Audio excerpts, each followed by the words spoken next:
देखिए सर, तो last class हमारा कहां तक हुआ था सर? जीबी अपने लोग निकालना सीखे थे, रिमेंबर? तो हाउस प्रॉपर्टी पे अगर आप जानोगे तो ये आपका फॉर्मेट है, इस तरह से बनाना है अपने को। कंप्यूटेशन ऑफ जीबी निकालना है पहले अपने को। जीबी का फुल फॉर्म क्या होता है सर? Gross annual. जितने भी फ्लैट आपने खरीदता है सबका इंडिविजुअल अलग अलग अपने लोग काम करते हैं, राइट? सपोज 2 फ्लैट है तो पहले फ्लैट ए का निकलेगा इनकम फ्रॉम हाउस प्रॉपर्टी, फिर फ्लैट बी का निकलेगा। इस तरह से दोनों को जोड़ देंगे, वो हमारा टोटल इनकम किसका हो जाएगा सर? House property. और दोनों को कैसे करना है? सबका एक ही तरीका है कि सबसे पहले क्या निकालना है? जेवी निकालना है। क्या निकालना है? जेवी निकालना है, which means gross annual value. इससे लेस कर देते हैं municipal tax paid by the owner, paid by the owner during the previous year. Clear है? वो जो लेस करके आता है उसको क्या बोलते हैं सर? Net annual value. क्या बोलते हैं? Net annual value. उसके बाद में अपने लोग लेस करते हैं 2 चीजें और, क्या बताइए? एक हो गया स्टैंडर्ड डिडक्शन। क्या बोलते हैं इसको? Standard deduction which is 30% of net annual value. मतलब ये जो नेट एनुअल वैल्यू आपका जो आ रहा है उसका कितना परसेंट? 30%। देखिए यहाँ पे लिखा हुआ ना सी पे, तो ये 30% ये किसके ऊपर निकलेगा? ये निकलेगा ऑन सी के ऊपर में। किसके ऊपर में सर? ऑन सी के ऊपर। क्लियर है? तो डी हमारा आ गया। अब उसके बाद क्या है sir? Interest on borrowed capital. ये बोरोड कैपिटल का मतलब क्या हो गया sir? Interest on loan. Interest on loan ये भी अपने लोग लेस करते हैं। ये लेस करके आ गया sir income from house property. अब अगर फ्लैट ए का है, नंबर 1 का है, तो एक दूसरा का भी इसी तरह से करेंगे, दोनों को जोड़ के हमारा क्या निकल जाएगा sir? Total income house property. Now अब हमारा जो मोस्ट इंपॉर्टेंट टॉपिक है वो क्या है? Computations of gross annual value. Now gross annual value depend करता है on the property how we use. जिस तरह से अपने लोग प्रॉपर्टी को यूज करते हैं ना, उसके ऊपर में जीवी डिपेंड करता है। सबसे पहले क्या है? Let out through out the year. क्या बताइए? साल भर लेट आउट करना है। क्या रहेगा सर? साल भर लेट आउट रहेगा, है ना? तो साल भर क्या आएगा? रेंट आएगा। दूसरा क्या है? Partly let out partly vacant. मतलब कुछ पीरियड तक का लेट आउट है और कुछ पीरियड खाली रहा। खाली का मतलब वेकेंट पीरियड बोलते हैं, वैकेंसी पीरियड उसको बोला जाता है, राइट? तो उस महीना, जो महीना वैकेंसी पीरियड रहेगा उस महीना रेंट मिलेगा क्या? रेंट नहीं मिलेगा अपने को, है ना? सपोज 10 महीना, टोटल 12 महीना में से 2 महीना वैकेंसी पीरियड रहा, इसका मतलब रेंट कितना महीना का मिलेगा? उसके बाद क्या है? Partly let out partly self occupied. Now self occupied का मतलब क्या होता है? जितने महीने तक अपने लोग खुद रहे और फिर भाड़े पे दे दिए, या भाड़े पे था उसको भगाकर खुद रहे, तो उसको सेल्फ ऑक्युपाइड बोलते हैं। और फोर्थ में क्या है? Self occupied through out the year. साल भर सेल्फ ऑक्युपाइड रहा तब क्या करें? क्लियर है? तो इसमें से अपने को सीखना क्या है? ये 30 नंबर कैसे? 10 नंबर का कैप गेन हो चुका हमारा, 40 मार्क्स का लेबर चल रहा है और ये 30 मार्क्स है। 30 मार्क्स में से 10 नंबर वाला तो सम आता ही आता है। इसके अलावा भी 4 नंबर और 6 नंबर में भी सम आप इससे से एक्सपेक्ट कर सकते हो। और जेवी वाला सम तो रहेगा ही रहेगा, ये तो मान लो आप। तो जेवी का फॉर्मूला क्या है सर? आपने लोग जेवी का फॉर्मूला सीखे थे, रिमेंबर? क्या था बताइए? एक्चुअल रेंट और expected rent which ever is higher, which ever is higher. Clear है?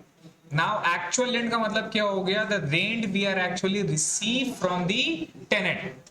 जो टेनेंट से एक्चुअली रेंट हमको मिल रहा है, हम कौन हुआ है? Landlord, owner, remember? तो हम अगर जितना रेंट रिसीव करते हैं वो क्या है हमारे? Actual rent. टैक्स किसके ऊपर देना चाहिए? इसी के ऊपर में, है ना? इनकम किसको बोलेंगे? इसी को ही बोलेंगे। लेकिन एक और रेंट है जो कि फिक्स कौन करता है? फिक्स करता है बाय गवर्नमेंट डिपार्टमेंट। वो क्या है? एनुअल क्या वर्ड बोले थे? Annual rental earning capacity of the property is known as what? Expected rent. कौन सा रेंट? मतलब एक जो रेंट हो गया, आप बोल रहे हैं कि साहब इतना मिला। एक रेंट है जो कि इनकम टैक्स डिपार्टमेंट बोलता है या गवर्नमेंट बोलता है कि नहीं इतना रेंट तुमको मिला होगा, समझ गए? Which is known as what? Expected rent. तो हमारा जेवी क्या होता है? एक्चुअल रेंट और expected rent which ever is higher, which ever is higher. Remember? अब एक्चुअल रेंट तो समझ में आ रहा है, ये एक्चुअल रेंट क्या है? जितना आप लिए, यही तो इनकम होना चाहिए। लेकिन एक्सपेक्टेड रेंट जबरदस्ती का कौन बोल रहा है? गवर्नमेंट बोल रहा है कि इतना होना चाहिए। अब ये जो एक्सपेक्टेड रेंट इतना होना चाहिए, तो अब इसका भी कंप्यूटेशन कैसे है? इसका कंप्यूटेशन 3 पार्ट में, क्या बताइए? Gross municipal value, fair rent और स्टैंडर्ड रेंट। हमको बताइएगा ग्रॉस म्युनिसिपल वैल्यू कौन फिक्स करता है? Municipal corporation which is KMC. पूरा एरिया वगैरह का रिस्पॉन्सिबिलिटी डेवलपमेंट करने का किसका है? केएमसी का है। तो मेरा एरिया का कितना वैल्यू है ये ज्यादा अच्छा कौन बताएगा? केएमसी। तो कोलकाता म्युनिसिपल कॉर्पोरेशन जो मेरा वैल्यू फिक्स करता है प्रॉपर्टी का, annual rental earning capacity fix by municipal corporation. क्या वर्ड बोलेंगे इसका definition? Annual rental earning capacity fix by the municipal corporation is known as what? Gross municipal value, है ना? तो ये एक वैल्यू बता दिया।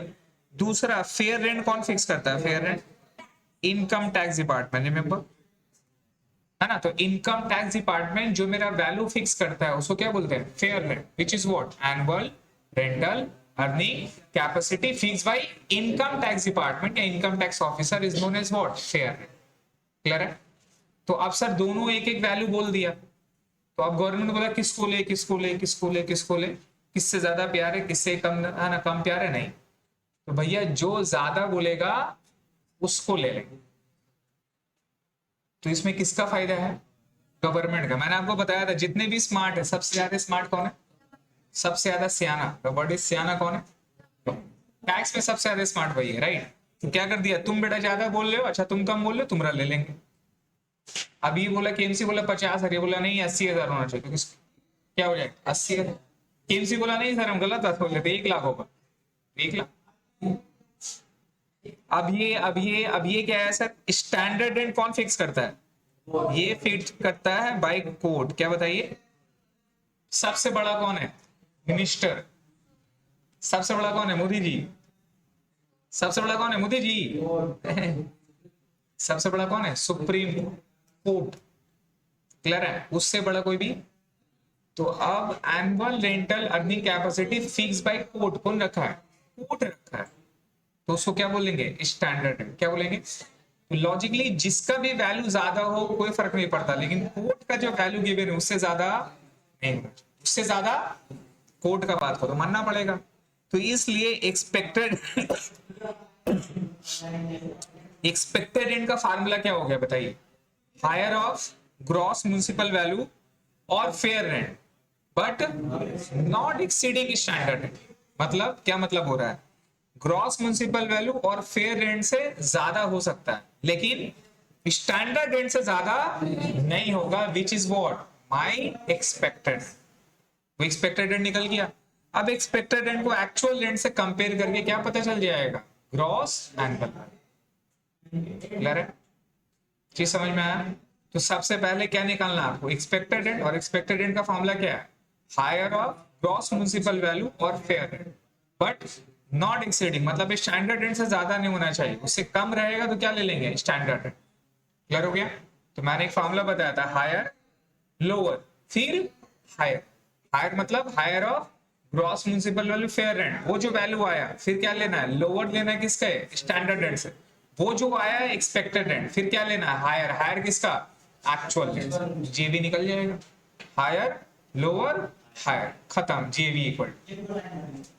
इससे आसान और क्या बताएं?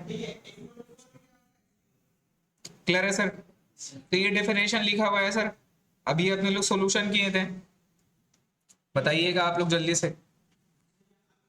कर चुके थे ना अपने लोग?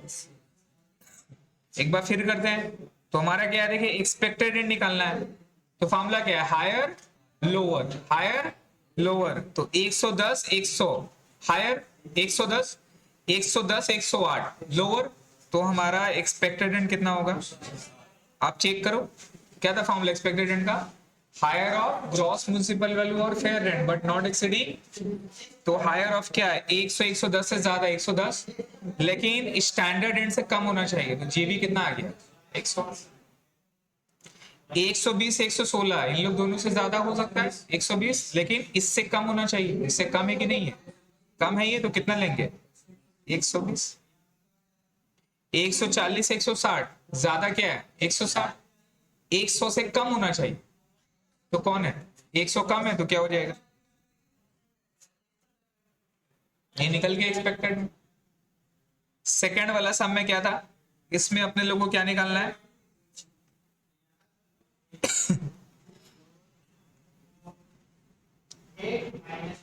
इसमें क्या करना है sir? Higher lower higher, remember.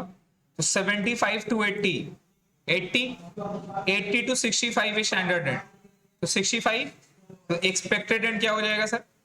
65। Actual rent कितना था? 68, तो जीवी क्या होगा?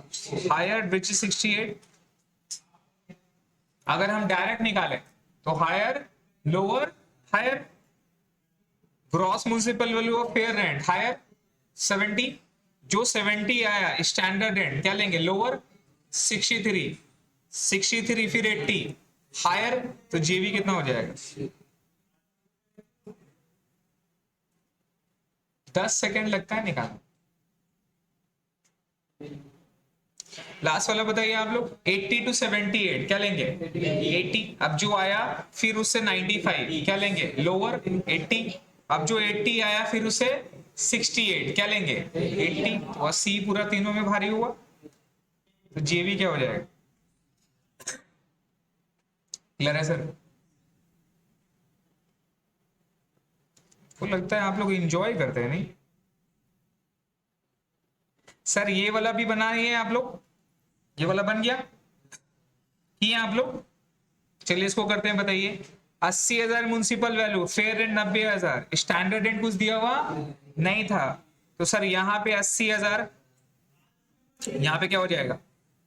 80,000 रुपए यहाँ पे बैठ जाएगा,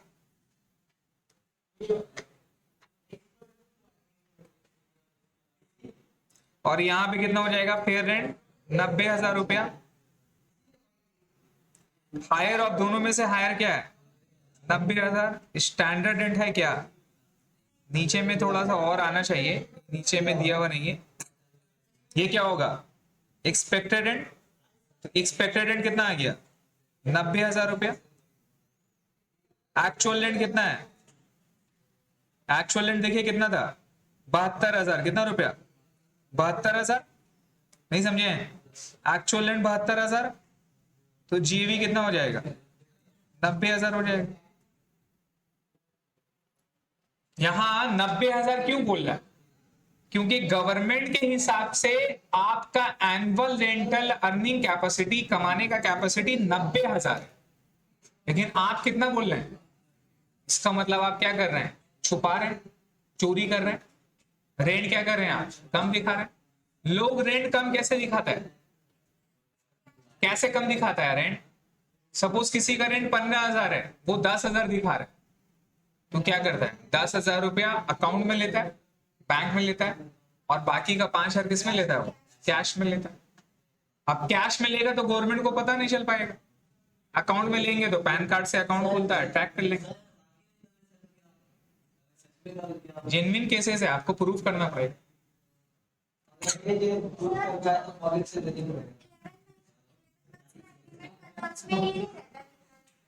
एग्जैक्टली आपको रेंट एग्रीमेंट दिखाना हो, प्रूफ कैसे दिखाएंगे? आप एग्रीमेंट दिखाओगे, जो बंदे को आप रेंट में दिए उसका तो एग्रीमेंट होगा ना। तो एग्रीमेंट में अगर लिखा हुआ 10,000 है, इसका मतलब क्या है? अब एग्रीमेंट बड़ा बनाया 15,000 का, समझ गया? अब इसका भी हिसाब है। अब उतना दूर तक जाएंगे तो फिर कंसल्टेंसी फीस देने होगा आपको, उतना दूर तक नहीं पता, समझ गए? फिर पैसा लगेगा, ये ज्ञान का पैसा है, ये सब ज्ञान का फ्री, सब ज्ञान का पैसा है ना सर। वहां आपका टैक्स बचेगा तो पैसा देने पड़ेगा।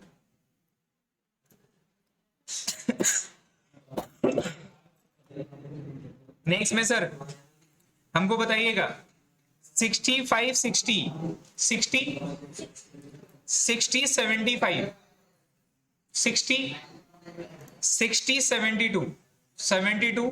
तो अगर हम जेवी अगर एक लाइन में अगर हम बोलना चाहें तो जेवी कितना आ जाएगा? ये आ जाएगा 72। समझ में आ रहा है? लेकिन आप लोगों को लिखना क्या है? जैसे स्टेप वाइज है उस तरह से लिखना है, हायर लोअर करके इस तरह से करना पड़ेगा। डायरेक्ट आंसर मत दिखा दीजिएगा, हायर लोअर हायर, खत्म। एग्जाम भी एक बार मार्क्स को हाई करेगा, लोअर करेगा, हाई करेगा, छोड़ दे। 65 65 दोनों सेम है। 65 65 58 तो लोअर, एक्सपेक्टेड रेंट 58 निकल गया, एक्चुअल लेंथ 60 है, तो जेवी क्या हो जाएगा 60। इजी लग रहा है। 24 25 25 स्टैंडर्ड है ही नहीं है, तो एक्सपेक्टेड कितना हो गया 25, और एक्चुअल लेंथ कितना है 30,000, तो हायर 25 से 30 कितना हो गया 30, तो जेवी 30। लास्ट वाला है 80 75 80 80 78 78 78 72 78, तो जेवी क्या हो जाएगा, क्लियर हुआ। नाउ सर कंप्यूटेशंस ऑफ जेवी हो गया। नेक्स्ट पार्ट में आइए, म्युनिसिपल टैक्स। तो आप लोग जेवी निकालना सीख लिए, अभी किसा कर रहे हैं let out through out the year, साल भर वाला वैकेंसी कुछ नहीं है, तो जेवी निकाल लिए। अब जेवी से लेस क्या करते हैं म्युनिसिपल टैक्स, क्या लेस करते हैं। अब म्युनिसिपल टैक्स कौन सा लेस करेंगे कौन सा नहीं करेंगे वो सीखना है, क्लियर है।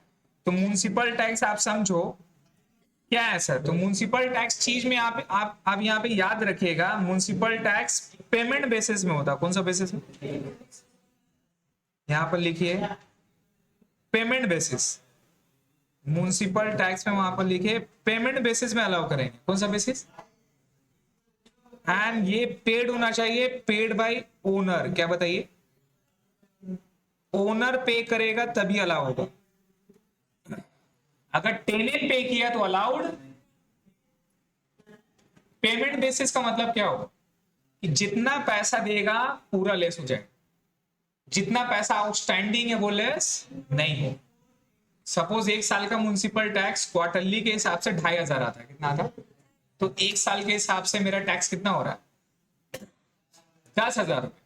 कितना रुपए हो रहा है, तो 10,000 रुपया मेरे को साल का म्युनिसिपल टैक्स देना है, उतना ज्यादा नहीं होता है, 1,000 रुपए के लगभग ऐसा। तो मान लीजिए 10,000 रुपया म्युनिसिपल टैक्स देना है, आप केवल 3 क्वार्टर का दिए। कितना क्वार्टर का दिए, तो 3 क्वार्टर मतलब कितना हो गया 7,500 आपने पेमेंट किया, 2,500 दिया गया, तो 2,500 आउटस्टैंडिंग है।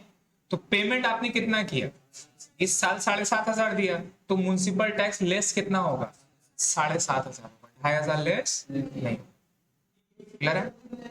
अब इस साल आपका 10,000 रुपया बाकी था, और पिछला 3 साल का भी 10,000 रुपया करके बाकी था, इंटरेस्ट फिंटरेस्ट लेके टोटल 48,000 रुपया आपका टोटल टैक्स आ रहा है।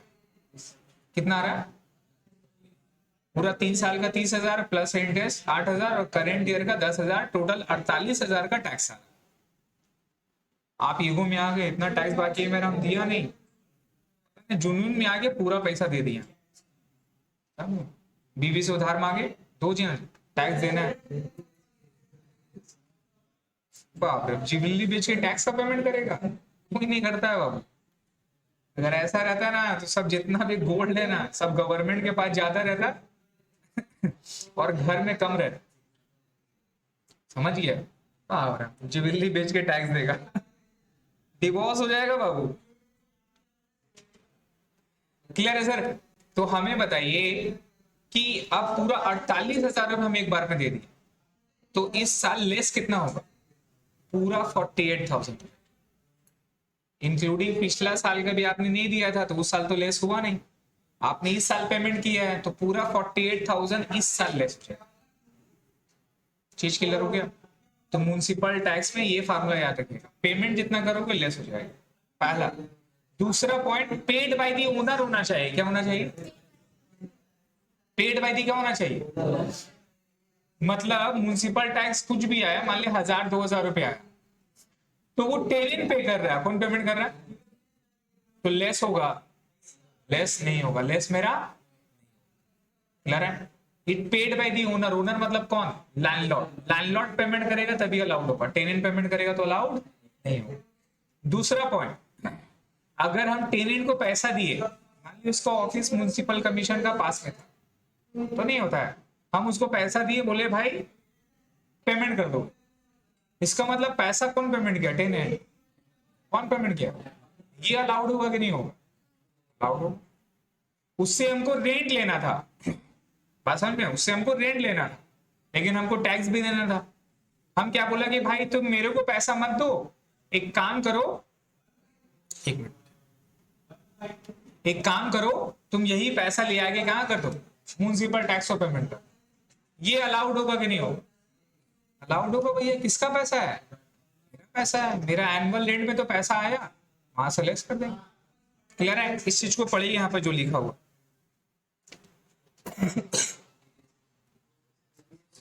हाँ भाई इस्लाम जी भाई बोलिए, पढ़ा रहा हूँ भाई। आप कहाँ पे? आइए आइए, हाँ आ जाइए, सामने ही पे है। आप कहाँ हैं? सीधे आए क्या?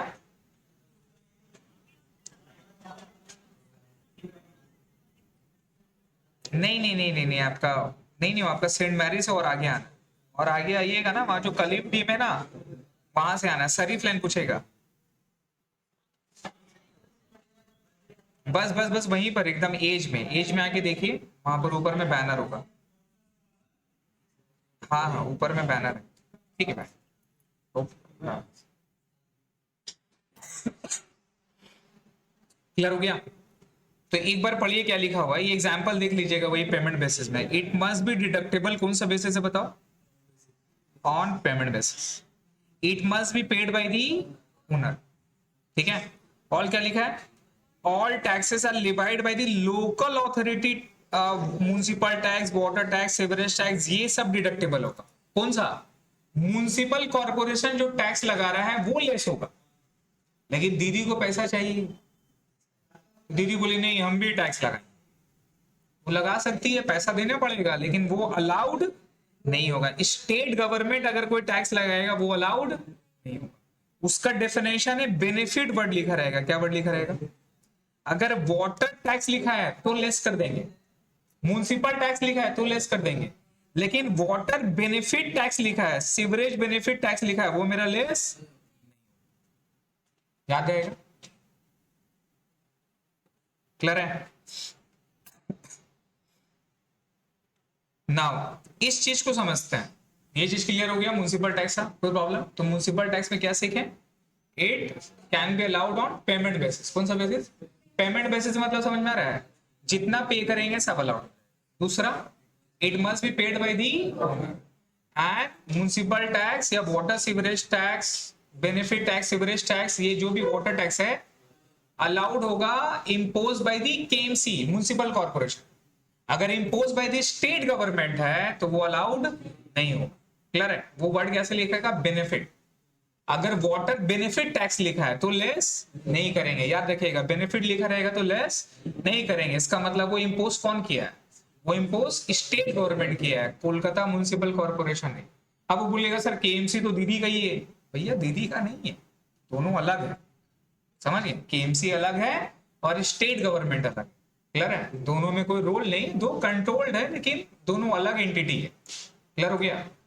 उसके बाद में अब हमें याद रखना है, इस चीज को समझना है, ठीक है। Gross municipal value, net municipal value, क्या कॉन्सेप्ट है बताइए? अभी तक जो भी पढ़े थे वो कौन सा था? ग्रॉस म्युनिसिपल वैल्यू था। क्या था? ग्रॉस म्युनिसिपल वैल्यू था। अब क्या है सर?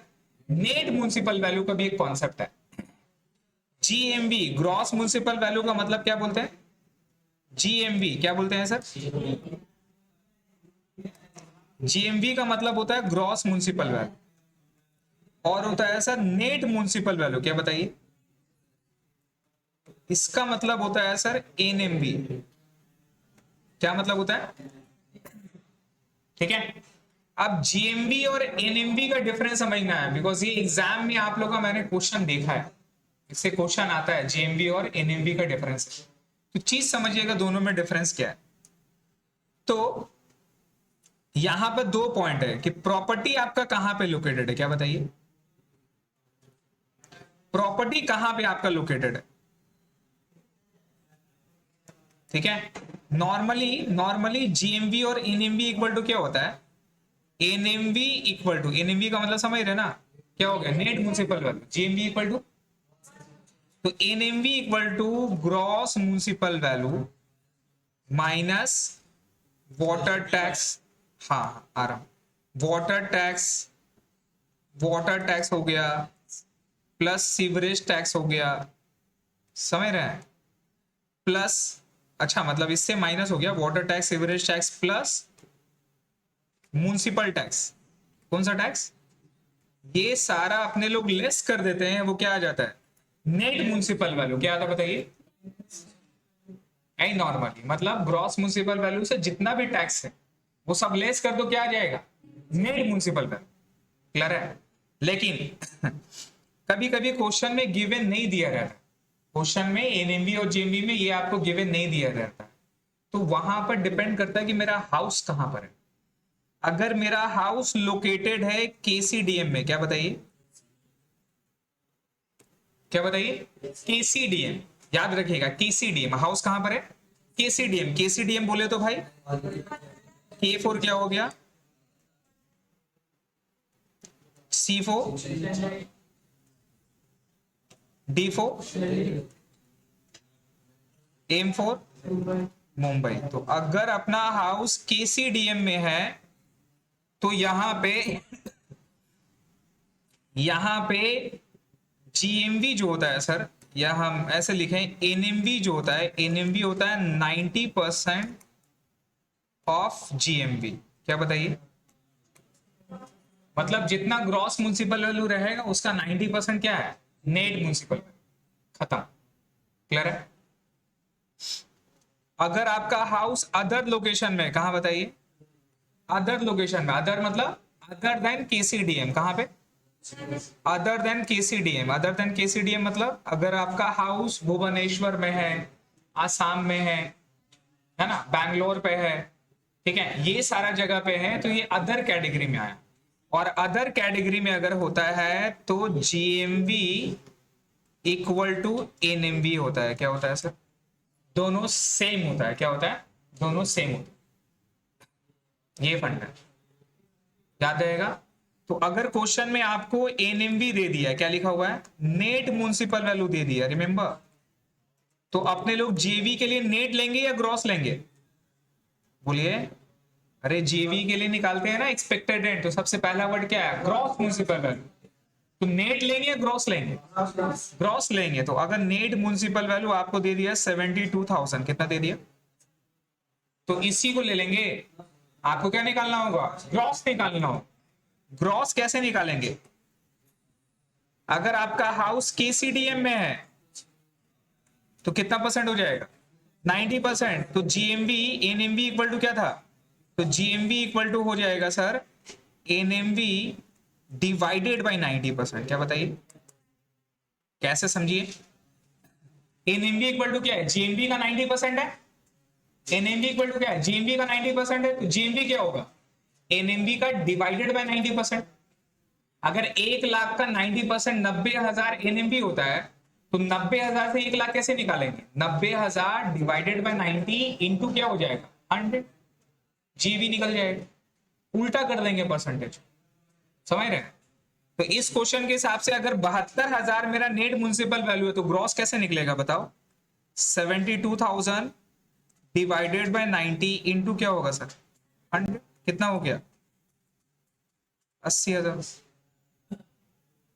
अगर आपका हाउस अदर्स पे है, कहां पे बताइए? अदर्स पे है, तो सर जीएमवी कितना हो जाएगा?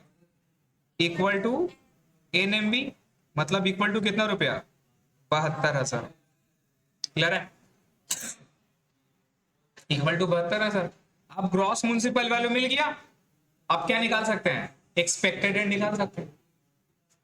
तो जेवी का एक स्टेप और पहले हो गया। अब ग्रॉस नहीं देके क्वेश्चन में क्या गिवन दे सकता है आपको? नेट म्युनिसिपल वैल्यू दे सकता है। क्या दे सकता है? क्लियर हो गया? अब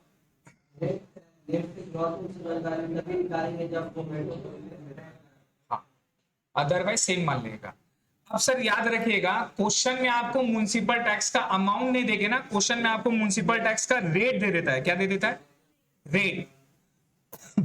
अगर परसेंटेज दे देगा ना, तो यहां पर एक और चीज कहीं पर ऐड कर दीजिए, इट इज परसेंटेज निकलता है ऑन नेट म्युनिसिपल वैल्यू पे। किस पे बताइए?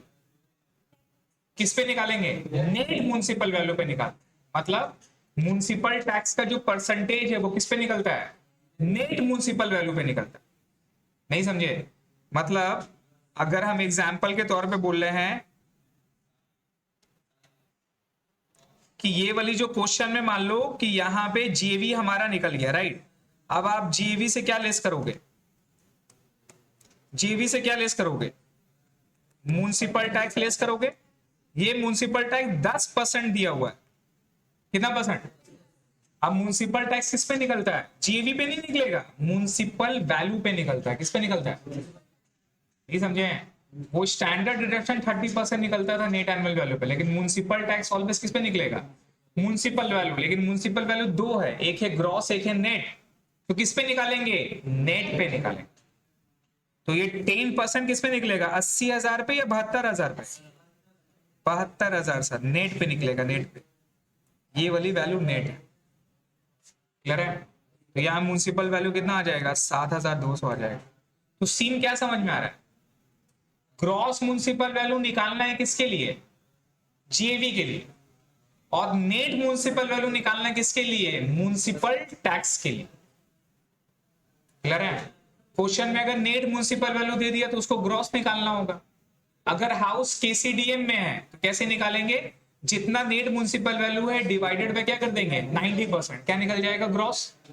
तो ग्रॉस से हमारा एक्सपेक्टेड रेंट आ जाएगा, जेवी आ जाएगा। और जब म्युनिसिपल टैक्स निकालने के लिए जाएंगे तो वहां अगर परसेंटेज दिया है तो किस पे निकालना है, नेट पे या ग्रॉस पे, नेट पे निकालना, कंप्लीट। और अगर हाउस अगर केसीडीएम में रहा नहीं, अदर में रहा, तब तो कोई दिक्कत ही नहीं है, वही नेट है उसी को ग्रॉस मानना है, और जो म्युनिसिपल वैल्यू है उसी पे ही चार्ज कर देना है। क्लियर हो गया। तो ये वाली जो पॉइंट है, ये वाली पॉइंट को नीचे में अच्छा से पढ़ लीजिए, और ये इलस्ट्रेशन नंबर 4 को देख के इलस्ट्रेशन नंबर 5 बनाइए। इलस्ट्रेशन नंबर 4 एक बार देख लीजिए। देखिए यहाँ पे लेटिंग वैल्यू कितना रुपया म्युनिसिपल का, 5,000 रुपया, कितना रुपया, और वाटर टैक्स कितना दे दिया, 400। आपको क्वेश्चन में नहीं क्या बोला, निकालने ग्रॉस। इसका मतलब ये जो वैल्यू दिया ये क्या है, ये नेट है। अरे आपको क्वेश्चन में ग्रॉस निकालने बोला तो वो क्या है, नेट है। की समझ में आ रहा है। तो आप कैसे करके निकालोगे, देखो ये 5,000 में प्लस 400 क्या कर दिया, वो ऐड कर दिया ना। देखो ये क्या कर दिया, ये जीएमबी क्या है, -10% ऑफ जीएमबी, और प्लस क्या है, वाटर एंड सीवरेज टैक्स। तो 5,000 प्लस 400 क्या हो जाएगा, दोनों ऐड हो जाएगा। अब ये 5,400 इंटू कितना है, 90% ऑफ जीएमबी है, तो जीएमबी कितना निकलेगा सर, 5,400 डिवाइडेड बाय 90%, मतलब डिवाइडेड बाय 90 इंटू 100, पता है ना, डिवाइड बाय 90% मतलब क्या होता है, इंटू 100 बाई 90। तो जीएमबी कितना निकल गया, 6,000 रुपए निकल गया। क्लियर है। तो ये इलस्ट्रेशन नंबर 4 को देखिए, और 4 को देखिए इलस्ट्रेशन नंबर 5 बनाइए, यहाँ मैथ में ही, बुक में ही करिए। और जिन